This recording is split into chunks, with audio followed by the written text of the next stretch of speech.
Hi అండి, అందరికీ నమస్కారం. యాత్రా విశేషాలకు స్వాగతం అండి.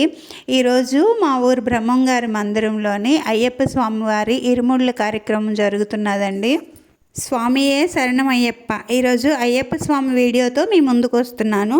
ఇరుముళ్ళు కట్టేటప్పుడు బియ్యము దక్షిణ డబ్బులు వేస్తే చాలా మంచి జరుగుతుందటండి, అందుకనే వచ్చాను. ముందుగా మా ఊరు బ్రహ్మంగారి మందిరం చూసేద్దాము రండి. ఇదిగోండి ఎంట్రన్స్ అయితే ఇలా ఉంటుంది. శ్రీ వీరబ్రహ్మేంద్ర స్వామివారి టెంపుల్, రాయ్పూర్ చరోదా ఉన్నది. చరోదా అనేది రాయ్పూర్ దగ్గరలో ఉంటుంది కదా, అందుకని ఇలా రాశారనమాట. ఇదండి ఎంట్రన్స్. ఇంకా లోపల చూసినట్టయితే విశాలమైన ప్రాంగణంతో చాలా బాగుంటుందండి. ఆలయానికి ఎదురుగా ధ్వజస్తంభం ఉంటుంది. ఆలయ ప్రాంగణం చాలా విశాలంగా ఉంటుందండి. బ్రహ్మంగారి ఆలయం ఒక్కటే కాదండి, చరోదాలో అమ్మవారి ఆలయమైన రామాలయమైన ఏదైనా కూడా విశాలమైన ప్రాంగణాలతో చాలా ఆహ్లాదకరంగా చాలా బాగుంటాయండి. బ్రహ్మంగారి ఆలయం అయితే ఇలా ఉంటుందండి. గర్భగుడి తర్వాత చూపిస్తాను. ఇక్కడైతే 2 ఉపాలయాలు ఉంటాయండి. ఒకటి అయ్యప్ప స్వామివారిది, ఇంకొకటి వెంకటేశ్వర స్వామివారి ఆలయము. ఈయనేనండి మాల వేసుకున్నారు. ఇరుముళ్ళ కార్యక్రమము ఈయనదేను. ఈ బ్రహ్మంగారి ఆలయానికి ఈయన పూజారి అనమాట. జనరల్గా శబరిమలకి పండగ ముందే వెళ్ళిపోతారు కదా, ఈయనైతే ఇప్పుడు వెళ్తున్నారండి. పండగ అయిపోయింది. ఈయనకి పండగ ముందు వెళ్ళడానికి కుదరలేదు. ఇక్కడ వెంకటేశ్వర స్వామి ఆలయం ఉందని చెప్పాను కదా, ఆ స్వామివారికి ధనుర్మాసం పూజలు జరుగుతాయి కదండి, అందుకని ఈయన వెళ్ళలేకపోయారు. ఇప్పుడైతే ఈయన ద్వారపూడి అయ్యప్ప స్వామి టెంపుల్కి అయితే వెళ్తున్నారంట.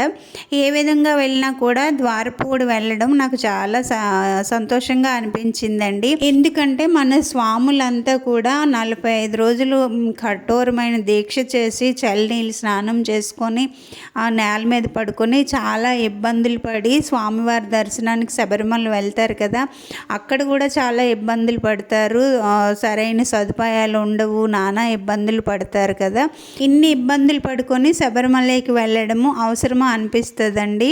మన స్టేట్ కాదు, మన భాష కాదు, ఎంచక్కగా మన తెలుగు వాళ్ళ కోసం ద్వారపూడిలో కట్టారు కదా, అన్ని సదుపాయాలు అంత చక్కగా ఉంటుంది కదా, ద్వారపూడి వెళ్తే సరిపోతుంది కదా అనిపిస్తుంది నాకైతే. భగవంతుడు ఎక్కడ లేడు చెప్పండి. స్వచ్ఛమైన నిశ్చలమైన మనస్సుతో ప్రార్థిస్తే మన మనసే ఒక మందిరంగా తయారవుతుంది. అలాంటప్పుడు అంత దూరం వెళ్ళడం అవసరమా అనిపిస్తుంది నాకైతే. వీళ్ళు ఎలాగో వెళ్ళిపోతారు కానీ ఇంట్లో ఉన్న వాళ్ళకి చాలా భయం వేస్తుందండి. ఎప్పుడు ఎలా వెళ్తారు, ఎప్పుడు తిరిగి వస్తారు ఏంటి అనేది. ఈ సంవత్సరం అయితే ఏదో వైరస్ వచ్చిందని అదని ఇదని చాలా పుకార్లు వచ్చాయి కదా, ఆ న్యూస్ చూస్తుంటే ఆ జనాలను చూస్తుంటే నాకైతే చాలా భయం వేసేదండి. ఇక్కడ చాలా చలి అండి, అయినా కూడా ఈ చలికి ఓర్చుకొని చాలామంది మాల వేసుకుంటారు. ఇక్కడ గురుస్వామి ఉన్నారు కదండి, ఆయన కూడా మాల వేసుకున్నారు. పండగ ముందే శబరిమలకి వెళ్ళి వచ్చారు. అప్పుడు ఇరుముళ్ళకి నేనైతే వెళ్ళలేకపోయానండి. ఇప్పుడు తక్కువ జనాలు ఉండడం వల్ల క్లియర్గా కనిపిస్తుంది, వీడియో తీయగలుగుతున్నాను. చాలామందికి ఇరుముళ్ళు అంటే ఏంటి అనేది తెలియదు కదా. 2 years బ్యాక్ నాకు కూడా తెలియదండి. 2 ఏళ్ళ నుంచి ఇరుముళ్ళకి వస్తున్నాను. మా ఇంట్లో మా అన్నయ్యలు బావులు వేసుకున్నప్పుడు నేనైతే అక్కడికి వెళ్ళలేకపోయేదాన్ని. వాళ్ళంతా వైజాగ్లో ఉంటారు, మేము ఇక్కడ కదా. ఆ టైంకి అయితే నాకు వెళ్ళడం కుదిరేది కాదు. 2 సంవత్సరాల నుంచి అయ్యప్ప స్వామికి ఇరుముడిలో బియ్యం వేసే అవకాశము ఇచ్చినందుకు అయ్యప్ప స్వామికి కోటి కోటి వందనాలు తెలియజేసుకుంటున్నాను. అండ్ నాకు పిలిచిన వాళ్ళకు కూడా కృతజ్ఞతలు తెలియజేసుకుంటున్నాను. ఈరోజు ఇక్కడ జనాలు తక్కువ ఉండడం వల్ల ఇరుముళ్ళు ఎలా వేస్తారు అనేది క్లియర్గా చూస్తున్నాను. వీడియో కూడా తీయడానికి అవకాశం దొరికిందండి.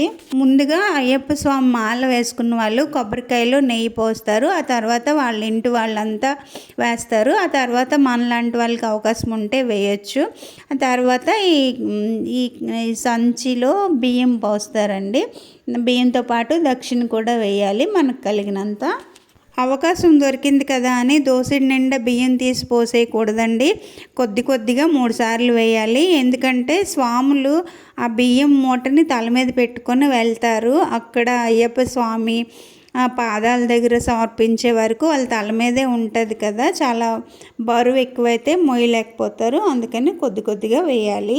ఒక మూటలో కొబ్బరికాయ బియ్యము ఉంటాయి, ఇంకొక మూటలో శృంగార సామాన్లు, మిగతా 2 కొబ్బరికాయలు, నెయ్యిలు ఏవేవో పెడతారు. ఇవన్నీ మూట కట్టేసిన తర్వాత ఇవన్నీ చక్కగా 2 మూటలు కడతారండి. వీటిని ఇరుముళ్ళు అంటారు. గురుస్వామి వచ్చి స్వామి మాల వేసుకున్న తల మీద పెడతారు. ఈ గుడి చుట్టూ ఒక 3 ప్రదక్షిణలు చేసిన తర్వాత ఈ ఇరుముళ్ళని వినాయకుడి దగ్గర ఏదో ఒక దేవుడి దగ్గర పెట్టేస్తారు.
పూజ అంతా అయిపోయిన తర్వాత స్వామివారికి మహా నైవేద్యం పెట్టేసి హారతి ఇచ్చేసి ప్రసాదాన్ని అందరికీ పంచి పెడుతున్నారు.